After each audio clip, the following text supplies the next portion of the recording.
शीत दिनर समय थिला। भोला बाबा माता पार्वती को कहिले आज मोर चा पीवाकू भारी इच्छा हेउछि।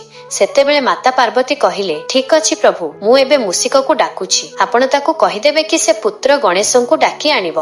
तापरे मूषिक आसिला। भोला बाबा मूषिक को कहिले मूषिक शीघ्र जाई पुत्र गणेश को डाकी आण। एतिकी शुणी मूषिक दौड़ी दौड़ी गणेश पाखकू गला। मूषिक गणेश को कहिला प्रभु शीघ्र चलंतु, भोलाबा और माता पार्वती आपण को डाकुछंती। गणेश भगवान शीघ्र भोलाबा और माता पार्वती पाखकू गले। भोला बाबा कहिले पुत्र गणेश आज मोर क्षीर चा पीवाकू मन हेउछि, तुमे मो पई क्षीर चा बनेई आण। एहा शुणी गणेश भगवान खुशी रे बाल्टीटिए धरी गाई पाखकू गले। सेठारे गाई ठारू क्षीर दुहिले। तापरे सेई क्षीर रे गरमा गरम स्वादिष्ट चा प्रस्तुत कले। चा प्रस्तुत करी से शीघ्र भोला बाबा और माता पार्वती पाखकू नहीं गले। भोला बाबा और माता पार्वती खुशी रे सेही चा पीले। शेषरे एते सुंदर कहानी परे भी आपण लाइक और सब्सक्राइब करूनाहंती।